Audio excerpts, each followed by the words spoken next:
أعوذ بالله من الشيطان الرجيم. بسم الله الرحمن الرحيم.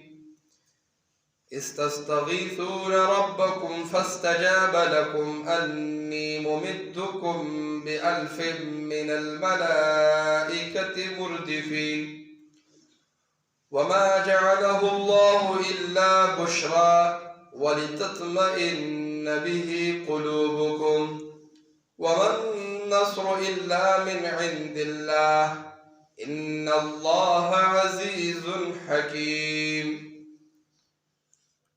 نهم سپارہ سورہ انفال آیت نمبر نهم اور لسم. مخی واقعہ کی منگ دردی پوری ویلو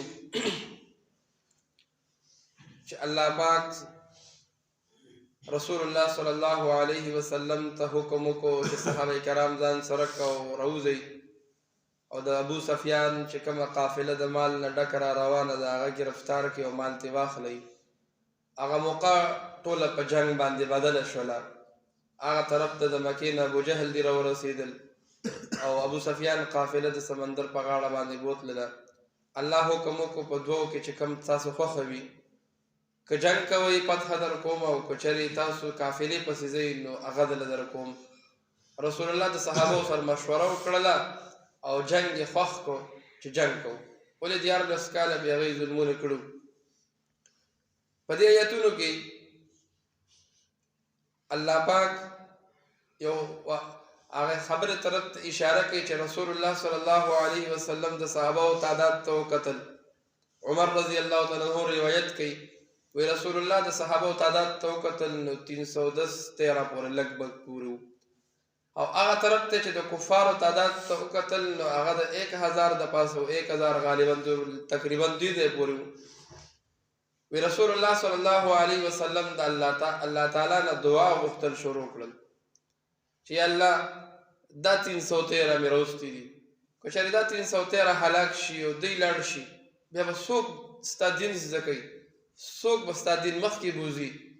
یا الله زموږ مدد او نصرت وکړي. دعا یې غوښتله قبلې طرف ته مخ کړی و او روایاتو کې راځي د رسول الله صلی الله علیه وسلم د اوږو نه څادر پرېوته. ابوبکر صدیق رضی الله تعالی عنہ راغی څادر یې ورته په اوږه کېښود. یا رسول الله بس دی، الله تعالی به زموږ مدد او نصرت کوي، بس دی یا رسول الله بس دی. نو دې آیت کې هغې طرف ته اشاره کوي او سوی استستغیثون ربکم کله چې تاسو دعا غوښتله د رب خپل نه. او پکار هم دې امت ته مخی چې ګوره په حالاتو کې په هر قسمه بیماری کې په حالاتو کې پریشانو کې د یو الله نه غوښتل پکار دي. الله ته ویل پکار دي الله به زموږ او ستاسو حالات بدلوي. نو الله تعالی نه پیغمبر علیه السلام دعا غوښتله هغه دعا امت ته نقل کوي. استستغیثون ربکم کله چې تاسو دعا غوښتله د رب خپل نه نو الله جواب راولېږو ستا دعا مې قبول کړه. فاستجاب لکم ستا دعا مې قبول کړله. او هغه څه دي انی ممدکم چې زه ستا امداد کومه بألف من الملائکة مردفین په زرو فرشتو باندې چې یو بل پسې به راځي. نو الله صحابه کرامو ته او پیغمبر علیه السلام ته حکم راولېږو چې تاسو ټینشن مه اخلئ، خپل تعداد ته مه ګورئ، دې ته مه ګورئ چې موږ لږ یو دی ډېر دي، بلکې زر فرشتې درلېږمه او دوی به ستاسو سره چې دی نو جنګ کوي. حالانکې پکار خدا وه یوه فرشته سره ډېر شي. یوه فرشته نه چې الله حکم کړی به دا خلک ختم شي. لکه جبریل علیه السلام چې په قوم لوط باندې راغی نو په یو وزر باندې ټول کلی بستي اوچته کړله او د اسمانه پورې بوتلله واپس الټه راوویشتل. الله هغې له دومره طاقت ورکړی. نو که یوې رالېږلې وه یوه هم ډېر شی وه. خو الله وایي دې ځای کې وایي زر فرشتې.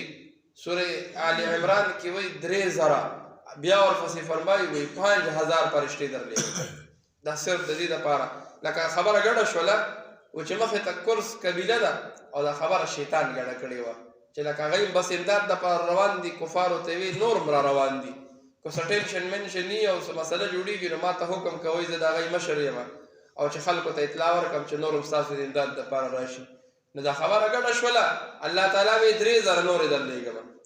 اوس دې کې ما خو وایي چې یو فرشته هم ډېره وه، خو صرف الله په دې کې مقصد سره الا بشرا لکم چې ستاسو دپاره زیر شي.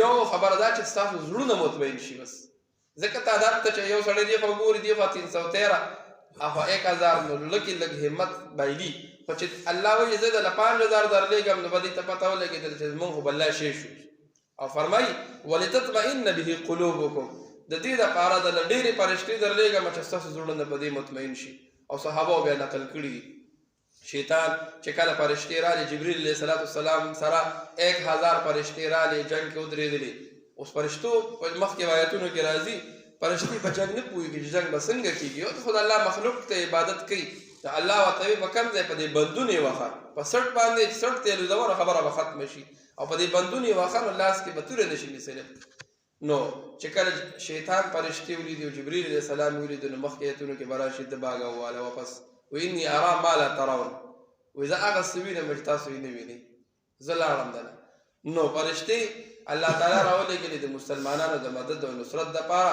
او بیا صحابه کرامو نقل کړي هم دي وایي موږ به یو کافر پسې شو او موږ به لا تور راغوځار کړی نه و چې دا کنه به سر تللی نو الله د مدد او نصرت وکړو نو الله وایي وما النصر الا من عند الله دا مدد او نصرت دا ګوره صرف یو د الله تعالی د طرف نه بل هیڅ چا د طرف نه و ان الله عزیز حکیم الله تعالی زورور حکمت والا دی استستغیثون ربکم کله چې تاسو دعا غوښتله د رب خپلنا فاستجاب لکم دعا مې قبول کړه ستاسو انی ممدکم بشک زه امداد کوم ستاسو بالف من الملائکه په زرو فرشتونه مردفین یو بل پسې راتلونکي وما جعله الله ندی ګرځولی الله تعالی دې فرشتو لره الا بشرا مگر زیری ولتطمئن به قلوبکم دې دپاره چې مطمئن شي په دې سره زړونه ستاسو وما النصر نه دی مدد او نصرت الا من عند الله مگر د الله تعالی طرف نه دی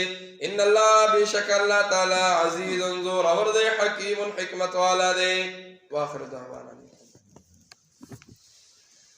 الحمد لله رب العالمين والعاقبة للمتقين والصلاة والسلام محمد وآله وأصحابه الله تزمون درادش زمون گناهنا معاف کی زمون داناس تقبل اور رضا المقبول کی عمل توفیق ثم رب ماران دی اللہ دے قرآن پر برکت شفاء کامل نصیب قرون کی دی اسپتالوں کی ثم قرض دار دی اللہ قرضون اخلاص کی بے روزگار میں روزگار اللہ زمون دے ټول حفاظت کی اللہ دے ټول مسلمانان حفاظت کی اللہ دے پاکستان حفاظت کی اللہ سے زمون درازش صلی اللہ تعالی علی خیر خلقه محمد وآله